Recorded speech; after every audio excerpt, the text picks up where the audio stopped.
Hello, everyone, and welcome to Invitation to Puzzles, the series where we encourage you to explore the exciting world of puzzles. Today we have a Fillomino by Agent. So what we have to do is we have to break the grid into ominoes.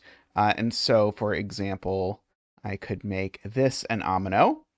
And if I do, then we'll write a 4 in each cell inside of here to denote the fact that this is a 4-omino, or if you want a tetromino, like in Petrus.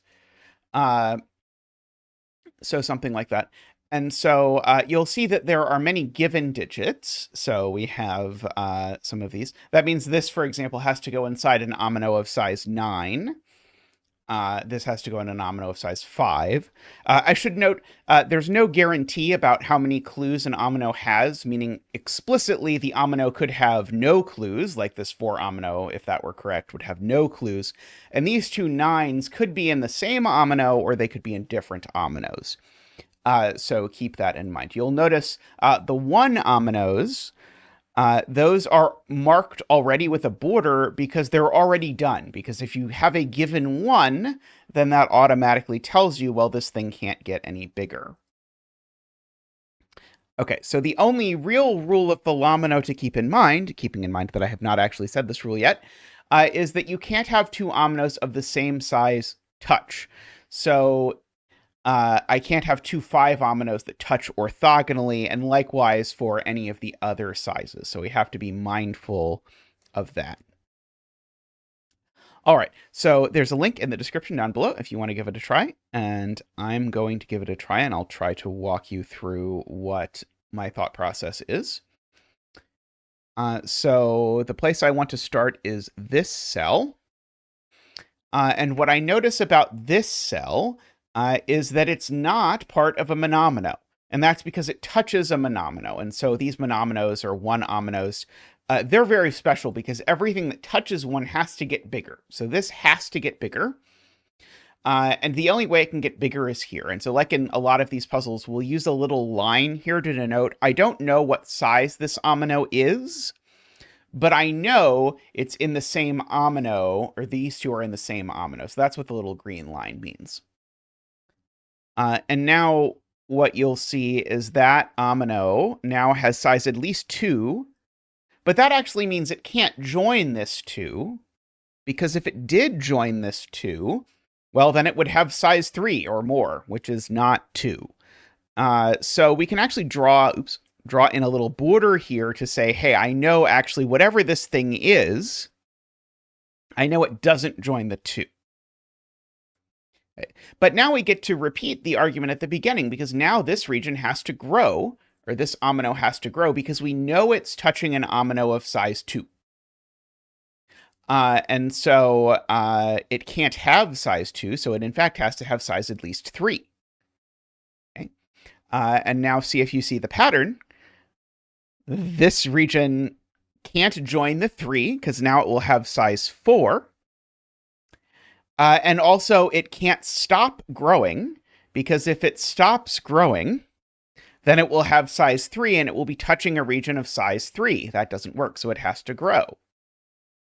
Okay. Now, we already know this thing definitely doesn't have size 2, so it doesn't actually join that. But also, this 4 now, well, it can't join the 4, because if it joins the 4, it'll have size at least 5. And so we can separate that out, but it can't be of size 4, and so it continues growing over here. Okay. Now, note we already said it can't join the 3, and so, for example, I know because these two, and this is a general thing you could do, because these two are in the same region, and these two are in different regions, I actually know these two are also in different regions, so you can look out for that in any of these omino building puzzles. I am going to note, just because it's useful, I can actually finish this 2 over here, which you can do in the in this version of the puzzle just by dragging a number. If you want to make the number bigger, you can just drag it. And then I want to undo that because I didn't actually want to do that. But you can see that's how I made this 2. And if you want the border to be green, you can draw it in, or if you don't care, you can not draw it in. That is up to you. Okay, well, good news, we get to do it again, because now we're we're a 5 size omino touching a 5. So therefore we have to grow and not grow into the 5. So we can do that. Notice that makes this 4 grow, because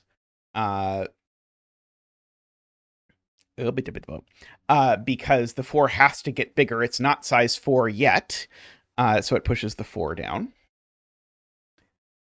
We can think about this corner and exactly what happens in a minute, but let's continue our game here of pushing this omino, because now it's size 6. It can't take the 6, but it can't stay size 6, so it has to grow. It's already not part of the 5. Now it's size 7, so it can't take the 7, and it can't stop because it's size 7, so we get to do that. Over to down here. Now the 6 has to grow, notice. We're now size 1, 2, 3, 4, 5, 6, 7, 8, so we can't take the 8. And we can't stay size 8, and therefore we must grow. And now, again, we can't join the 7, but again, now we can't join the 9 either, and so we have to grow at least one more. Note, there's no limit to the size of an omino in a Fillomino puzzle, so this one now has size at least 10, so it's double digits, but that's fine. You're allowed to have a double-digit size if that's your jam. Okay, so now we probably want to look at this 8, because the 8, notice, is trapped, so it has to grow down. And now we have to be a little bit careful, because if you look over here, these 10 cells are the only 10 cells that are possibly available to this 6 and this 4. And therefore, for example, this 8 can't possibly come over here, because if this 8 comes over here, then now these 9 cells over here have to fulfill the 4 and the 6. But 4 plus 6 is 10. And 10 is more than 9. So suddenly I couldn't do it without overlapping the cells. So actually, because there's 10 cells and we know the 4 and the 6 have to live in those 10 cells, we actually know the 4 and the 6 have to split them exactly. Not evenly, but they have to split them. So like this cell, for example, has to be part of either the 4 or the 6. And it therefore has to be part of the 4. Okay, and notice here, it's also important, I didn't say this explicitly, we now know these two 4s have to be the same, because if they were separate 4s, then we would have to fit 14 cells into this mess over here, and 14 is a lot more than the space I have. So actually, we can finish that, and actually we can now say all of this is the 6, and so you'll see the 4 is finished and the 6 is finished, and the 8 grows and the 8 grows, because it's not at 8 yet. So we can come over there and do that. Oops. Okay, so what are we going to do now is a great question. Okay, well, here's one thing that we can do. This 5 can't grow down. If this 5 grows down, it's not a problem that it touches another 5, because they could together be one 5, but it is a problem that it makes this 3 impossible. Basically, I guess a different way to say that is that this 3 has to take this cell.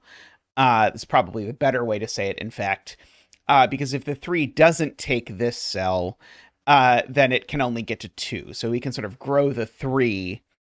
And now that 3 having grown now grows this 5, because the 5 needs to grow. And also this 5 needs to grow. And it needs to grow to the right, because even, and here's how to say this, or at least this is how I say this in my head, even if the 5 grows left, it can only get one cell to the left, and it needs 4 more cells, so it has to grow right no matter what. Okay. And likewise, now the 5's only escape directions are to the left and down. But if it goes to the left, it's still only at 3, so it always goes down. And now you'll notice that, in fact, actually my 5 just happened to finish from that. So the 5 is done. We can just finish the 3 over here because it needs a cell and it can only have 1. We've got our 7 trapped over here. Like that. Let's see. How many cells? So maybe we should do the math here of how many cells. If I ignore the 10 cells that I know are part of this omino, how many cells do I have left? Let's see. 1, 2, 3, 4, 5, 6, 7, 8, 9, 10, 11, 12, 13, 14, 15, 16, 17, 18, 19, 20, 21, 22, 23, 24 is my count. And 7, 8, 9 is 24. And so why is that important? It's because these cells, again, everything that's left outside of the ones that are already part of this, and by left, I mean not part of a completed omino, that's 24 cells. And I need to put at least one 7, at least one 8, and at least one 9 in them, but 7 plus 8 plus 9 is also 24. So that means this 10 omino, it can't grow anymore. It must be done. And it means that every cell left in the grid must be part of the 7, the 8, or the 9. And also, again, importantly, there's only one 9. There cannot be more than one 9 left. Okay. I'm positive the 8 takes this cell, is the next thing I see. Because if the 8 doesn't take this cell, then we're going to run into the following problem. Namely, then the 8 can only at most take these 2 cells, which together with the 4 it already has is 6, and 6 and 8 are different numbers. So the 8 always takes this cell, but then that means the 8 also always takes that cell. So we have that done. That does a lot of work on the 9, namely the 9 now has to take this cell, because if it doesn't, it can't get big enough. Namely, it could get at most 2, and 2 is significantly less than 9, some might say. Let's see, our 8 currently is at 4, 5, 6. Okay, so it could take a 7th cell here, but it always takes that cell regardless of what happens to the world. Okay, 2, 3, 4, 5, 6, 7. Okay. I know that something has to take this cell. I guess I know the 9 has to take this cell, but it's more complicated than in my head I wanted. So I know something has to take this cell, which is why I was counting, and the something has to be the 7, the 8, or the 9. Okay, well, I will leave as an exercise to the reader. The 8 does not get here with its one additional cell, so I don't have to worry about that. It's slightly harder to see, but it's true that the 7 can't actually get here. And the reason for that is if the 7 gets here, then I've got my 7 cells, and let's just fill it in. Just imagine that's what the 7 looks like. Well, the problem is now the 2 9s, which I know are actually 1 9, they've become separated. And the same thing is true, actually, if I move the 7 to here, or to here, or to here, or to here. If this basically, as soon as the 7 connects to any of these cells along the edge, then that's going to stop the 9s from connecting, because we're going to have one connected piece up here and one below here, and the 9s aren't going to be able to connect. And what that actually means is the 9 has to take the whole border between here and here. The 7 can't take any border cells at all.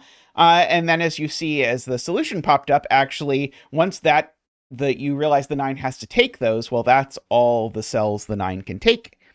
And if we want, it won't penalize us if we don't, but we can fill in everything and make it pretty. Let's make this a nice 10. Propagate the 10 up here. We'll fill in these.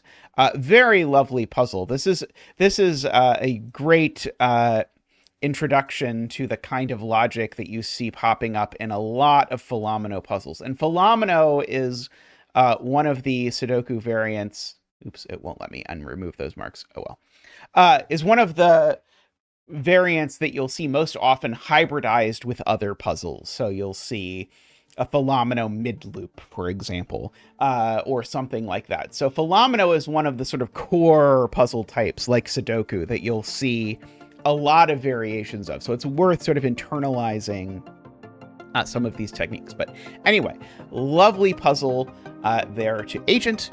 And that's all for today's episode. So thank you for watching. I hope you'll be back next episode for more Invitation to Puzzles. But I'll see you then. Bye for now.